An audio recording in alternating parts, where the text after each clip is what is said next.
Global safety and piece index അനുസരിച്ച് ലോകത്തിലെ ഏറ്റവും സമാധാനം നിറഞ്ഞ രാജ്യം ഐസ്ലാൻഡ് ആണ്. ഈ രാജ്യത്തെ the land of ice and fire എന്ന് വിളിക്കാറുണ്ട്. കാരണം ഇഷ്ടം പോലെ വോൾക്കാനോസും ഉണ്ട്, ഇഷ്ടം പോലെ ഹിമപാളികളുണ്ട്, എല്ലാ കോൺട്രഡിക്ഷനുണ്ട്. എന്നിട്ട് ഈ രാജ്യം എന്തുകൊണ്ടാണ് ഇത്ര പൂർണ്ണമായ സമാധാനപ്രിയരായ മനുഷ്യർ തിങ്ങി നിറഞ്ഞ രാജ്യമായി മാറുന്നത്? ഈ ഐലൻഡിനെ കുറിച്ച് കവിത എഴുതിയ ഒരാൾ എഴുതിയിട്ടുണ്ട്, it's A different version of paradise എന്ന്. അവിടെ പോയി താമസിക്കുന്നവരും അവിടെ സഞ്ചാരികളായി പോകുന്നവരും സമ്മതിക്കുന്നൊരു കാര്യമാണ് Iceland is A different version of paradise എന്ന്. എന്തുകൊണ്ടാണ് ഇത്രയും സമാധാനം നിറഞ്ഞ പാരഡൈസ് പോലൊരു സ്ഥലമായിട്ട് ഐസ്ലാൻഡ് എന്ന ചെറു രാഷ്ട്രം മാറുന്നത്? ഒന്നാമത്തെ കാര്യം, ക്രൈം റേറ്റിൽ ലോകത്തിലെ ലോവസ്റ്റ് കൺട്രിയാണ് ഐസ്ലാൻഡ്. NBC ഇങ്ങനെ പറഞ്ഞു, it's A gun loving country without any fire arms. അതായത് ഇവർ ഗൺസൊക്കെ ഉപയോഗിക്കാൻ സ്വാതന്ത്ര്യമുള്ളവരാണ്, പക്ഷേ അവിടെ ക്രൈം റേറ്റും കൊലപാതകവും വളരെ കുറവാണ്. ഇപ്പോൾ 2019 ആകെ കൊലപാതകം നടന്നിട്ടുള്ളത് 2 പേരുടേതാണ്. 2021 NBC ഇങ്ങനെ അവരെക്കുറിച്ചൊരു ഫീച്ചർ തയ്യാറാക്കിയിട്ടുണ്ടായി. അത് പറഞ്ഞത് അവിടെ ആളുകൾ സ്വന്തമായി ഗണ്ണൊക്കെ സൂക്ഷിക്കുന്നവരാണെങ്കിൽ പോലും പരസ്പരം ബഹുമാനിക്കുകയും സ്നേഹിക്കുകയും ചെയ്യുന്നൊരു കൾച്ചർ ഉണ്ടാക്കിയെടുക്കുന്നതുകൊണ്ട് പരസ്പരം തല്ലുപിടിച്ച് കൊലപാതകത്തിലേക്ക് നയിക്കുന്ന അവസ്ഥ ഉണ്ടാകാറില്ല. രണ്ടാമതായിട്ട് അവർ വളരെ ക്ലോസ് നെറ്റ് ബോണ്ടുള്ള ആളുകളാണ്, വളരെ അടുത്തറിയാം. അവരുടെ ഇടയിൽ ഒരു പഴമൊഴിയുണ്ട്, ഓരോ ഐസ്ലാൻഡുകാരനും 6 അളിയന്മാരും ചങ്ങാതിമാരും ഉണ്ടാവും എന്ന മട്ടിൽ. അതായത് അവിടെയുള്ള എല്ലാവരും ബന്ധുക്കളാണ്. ചെറിയ സ്ഥലമാണല്ലോ, പരസ്പരം ബന്ധുത്വമുള്ളവരാണ്, സുഹൃത്തുക്കളാണ്, അറിയുന്നവരാണ്. അപ്പോൾ അറിയുന്നവരുടെ ഇടയിൽ, ബന്ധുക്കളായ ആളുകളുടെ ഇടയിൽ ക്രൈം റേറ്റ് കുറയുമല്ലോ. അതൊന്നാമത്തെ പ്രധാനപ്പെട്ട കാര്യം. രണ്ടാമതായിട്ട് ഈ രാഷ്ട്രത്തിൻ്റെ പ്രത്യേകത, ഇവിടെ ആർമിയില്ല. ആർമിക്ക് വേണ്ടി, ആംഡ് ഫോഴ്സസിന് വേണ്ടി ബഡ്ജറ്റിൽ പൈസ വകയിരുത്തുന്നില്ല. പോലീസ് സേനയുണ്ട്, ആർമിയില്ല. ഇവർ ഒരു യുദ്ധത്തിന് വേണ്ടി ചൊരുക്കൂട്ടേണ്ട പണം മുഴുവൻ മറ്റു ചില പ്രോജക്റ്റുകൾക്ക് വേണ്ടിയാണ്. അവരുടെ ആ പ്രോജക്റ്റുകളുടെ പേര് തന്നെ രസമാണ്. Happiness project, peace project, education project, welfare project, children's project. അപ്പോൾ യുദ്ധത്തിന് വേണ്ടി ചിലവഴിക്കപ്പെടേണ്ട പണം മുഴുവൻ അവർ ആളുകളുടെ ക്ഷേമത്തിന് വേണ്ടി ചിലവഴിക്കുന്നു. ഇനി ഗവൺമെൻറ് ഒരു ക്ഷേമരാഷ്ട്രം ഉണ്ടാക്കാനുള്ള ശ്രമത്തിലാണ്.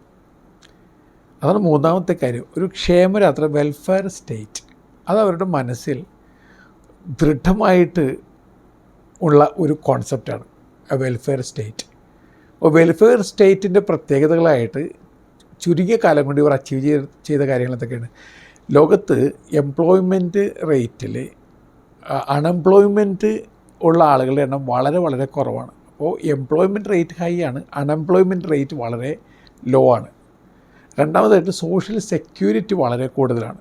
അതായത് എഡ്യൂക്കേഷൻ, ഹെൽത്ത് മുതലായ കാര്യങ്ങൾക്ക് ആളുകൾക്ക് ഗവൺമെൻറ്റിനെ വളരെയധികം ഡിപ്പെൻഡ് ചെയ്യാം. അങ്ങനെയുള്ള കാര്യങ്ങൾ വെൽ പ്രൊവൈഡറാണ്. അടുത്തത്, അവർക്ക് എത്ര ഉയരത്തോളം പഠിക്കണമോ അത്രയും ഉയർന്ന് പഠിക്കാനുള്ള സാമ്പത്തിക സഹായവും പ്രോജക്റ്റുകളും മറ്റും ഗവൺമെൻറ് ഒരുക്കിയിട്ടുണ്ട്. പിന്നെ വളരെ സ്വാതന്ത്ര്യത്തോടു കൂടി ആ നാട്ടിൽ ജീവിക്കാൻ തക്ക വിധത്തിൽ ഒരു വെൽ കെയർഡ് സിസ്റ്റം അവിടെയുണ്ട്. അതുകൊണ്ട് തന്നെ ആൾക്ക് വലിയ പേടിയില്ല, ആൾക്ക് വലിയ ഉത്കണ്ഠകളില്ല, ഭയങ്കരമായിട്ടുള്ള ജീവിതത്തെക്കുറിച്ചുള്ള ചിന്തകൾ അവരെ അലട്ടുന്നില്ല. അപ്പോൾ അവർ merry making, go lucky type മനുഷ്യരായിട്ട് മാറുന്നു വിത്ത് റെസ്പോൺസിബിലിറ്റി. അതാണ് പ്രത്യേകത. They are responsible people with a beautiful careless attitude. അങ്ങനെയാണ് ചില ആളുകൾ അവരെക്കുറിച്ച് എഴുതുക. അവരുടെ beautiful carelessness, responsible carelessness, care free എന്ന് വേണമെങ്കിൽ തിരിച്ചു പറയാം. കെയർലെസ്നെസ് എന്നതിനേക്കാൾ ഉപരിയായിട്ട് ഒരു കെയർ ഫ്രീ ആറ്റിറ്റ്യൂഡ് അവർ രൂപപ്പെടുത്തി എടുത്തിട്ടുണ്ട്. ലോകത്തെ സോഷ്യൽ സെക്യൂരിറ്റി ഏറ്റവും അധികമുള്ള സ്ഥലമാണ് ഐസ്ലൻഡ്. ഹയസ്റ്റ് റേറ്റാണ് സോഷ്യൽ സെക്യൂരിറ്റിക്ക്. ഇനി അവിടെ ആർക്കും ബോഡി ഗാർഡ്സ് ഇല്ല. രാജ്യത്തിൻ്റെ തലവന്, പ്രസിഡൻറ്റിനും ബോഡി ഗാർഡ്സ് ഇല്ല. അത് തന്നെ അവരുടെ ജീവിതത്തിൻ്റെ ഒരു സാക്ഷ്യം പോലെയാണ്. രാഷ്ട്രത്തലവൻ പോകുന്നിടത്തും ബുള്ളറ്റ് പ്രൂഫ് പരിചരണങ്ങളോ ബോഡി ഗാർഡ്സിന് സംരക്ഷണമോ ഇല്ല. അതില്ലാതെ തന്നെ അവരുടെ രാഷ്ട്രം വെൽ സെക്യൂർഡാണ് എന്ന് അവർ ലോകത്തോട് വിളിച്ചു പറയുകയാണ്. അങ്ങനെ ജീവിക്കുന്നതിന് വേണമല്ലോ വല്ലാത്തൊരു മനോധൈര്യവും ഒരു സെൽഫ് കോൺഫിഡൻസും. അടുത്തതായിട്ട് പരസ്പരം കെയർ, റെസ്പെക്റ്റ്, ലവ് അത് ചെറുപ്രായത്തിൽ തന്നെ പഠിപ്പിച്ചെടുക്കുന്നുണ്ട്. പല പരിഷ്കൃത രാജ്യങ്ങളിലുമുള്ള ആ രീതി ഇവിടെയുണ്ട്. ചെറുപ്രായത്തിൽ തന്നെ ഫീലിംഗ് നന്നായിട്ട് ഉണ്ടാക്കിയെടുക്കുന്നുണ്ട്. സ്കൂളുകളിൽ തന്നെ നമ്മൾ ഒരൊറ്റ ഫാമിലിയാണ് എന്ന സ്ലോഗൻ ഉയർത്തപ്പെടാറുണ്ട്. ആരും അന്യരല്ല, നമ്മളെല്ലാവരും കൂടി ചേർന്നാണ് ഒരു ഫാമിലി ആവുക, മറ്റൊരാൾ നമ്മുടെ എക്സ്റ്റൻഷൻ മാത്രമാണ് എന്ന് കുട്ടികളെ വരെ പഠിപ്പിച്ചിട്ടുണ്ട്. അതുകൊണ്ട് തന്നെ ഒരാൾ എനിമിയായിട്ടല്ല കുട്ടികൾ കാണാൻ പഠിക്കുന്നത്, ഒരാൾ എൻ്റെ തന്നെ എക്സ്റ്റൻഷൻ ആയിട്ടാണ്. അങ്ങനെ വരുമ്പോൾ പീസ്ഫുൾനെസ് താനെ വരും. ഇനി പൊതുവെ അലസരല്ല ഐസ്ലൻഡിലെ ആളുകൾ. നമ്മൾ കരുതും ഹിമം മൂടി നിൽക്കുന്നൊരു സ്ഥലത്ത് അലസ ശയനം നടത്തുന്ന ആളുകളായിരിക്കും അവിടുത്തെ ആളുകളെന്ന്. അങ്ങനെയല്ല, അവർ നല്ല ആക്റ്റീവാണ്.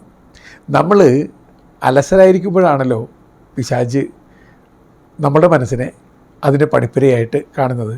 ഒന്നും ചെയ്യാത്തവനാണല്ലോ ക്രിമിനൽ ടെൻഡൻസികളും കുനിഷ്ഠ ബുദ്ധികളും മറ്റും വളർത്തിയെടുക്കുക. ഇവിടെ സദാ ആക്റ്റീവായിട്ട് ഡൈനാമിക്കായിട്ട് ഓടി നടക്കുന്ന മനുഷ്യർക്ക് മറ്റുള്ളവരെ ആക്രമിക്കുന്നതിനെക്കുറിച്ചോ അവരെ തോൽപ്പിക്കുന്നതിനെക്കുറിച്ചോ അവരിൽ നിന്ന് എന്തെങ്കിലും നേടിയെടുക്കുന്നതിനെക്കുറിച്ചുള്ള ചിന്തകളുണ്ടാകില്ല. മറിച്ച് അവർ അവരുടെ ഓട്ടം ഭംഗിയായിട്ട് ഓടിക്കൊണ്ടിരിക്കുകയാണ്, എൻജോയ് ചെയ്തിട്ട് ഓടിക്കൊണ്ടിരിക്കുകയാണ്. ലക്ഷ്യത്തിലേക്ക് എത്തും വരെ അവർ മുന്നേറിക്കൊണ്ടിരിക്കുകയാണ്. അത് നല്ലൊരു കാര്യമാണ്.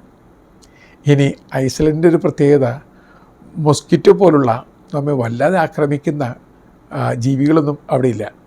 അതുപോലെ തന്നെ കുത്തി മുറിപ്പെടുത്തുന്ന സ്വഭാവ സവിശേഷതയുള്ള ആളുകളെയും അവിടെ കുറവാണത്രേ. ഐസ്ലൻഡുകാരെക്കുറിച്ച് പറയുക, അവർ ഭയങ്കരമായ പൊളൈറ്റ് പദങ്ങളൊന്നും ഉപയോഗിക്കില്ല. ഫോർ എക്സാമ്പിൾ പ്ലീസ് എന്നൊക്കെ പറയുന്ന രീതി അവർക്കില്ല. സ്ട്രെയിറ്റ് ടോക്കാണ്. ചിലപ്പോൾ റഫായിട്ട് ആദ്യം തോന്നും, പക്ഷെ പിന്നീട് മനസ്സിലാക്കാം കുലീനമായ കള്ളമായ പുഞ്ചിരി കൊണ്ട് പതപ്പിച്ച വാക്കുകളല്ല അവരുടേത്. അതായത് പുറത്ത് ചക്കര പുരട്ടിയ സയനൈഡല്ല വാക്കുകളായിട്ട് വരിക. അതുകൊണ്ട് തന്നെ നമുക്കവരെ വിശ്വസിക്കാം, അവരെ വിശ്വസിച്ചുകൊണ്ട് മുന്നോട്ട് പോകാൻ സാധിക്കുകയും ചെയ്യും. ഇങ്ങനെ വളരെ സ്ട്രെയിറ്റായിട്ട് നാച്ചുറലായിട്ട് ജീവിക്കാൻ പഠിച്ച മനുഷ്യർക്ക് പീസ്ഫുള്ളാകാനേ പറ്റുകയുള്ളൂ.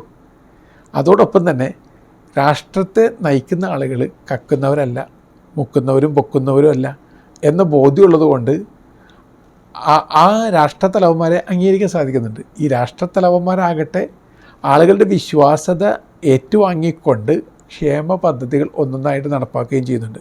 ആളുകൾക്കപ്പോൾ ഭാവിയെക്കുറിച്ച് വലിയ ഉത്കണ്ഠകളൊന്നുമില്ല. അപ്പോൾ അവർ പീസ്ഫുള്ളായി മാറും.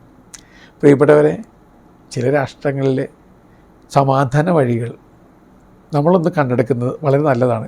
ഈ പാതകളിലൂടെ നടക്കുമ്പോൾ അറിയാതെ നമ്മൾ നാട്ടിലുള്ള അശാന്തിക്കുള്ള കാരണങ്ങൾ കണ്ടെത്തി അത് മാറ്റാനുള്ള വഴികൾ തിരഞ്ഞെടുക്കുവാൻ നമ്മൾ പ്രേരിതരാക്കപ്പെടുകയും ചെയ്യും. അങ്ങനെ സംഭവിക്കട്ടെ. നല്ല യാത്ര നേരുന്നു.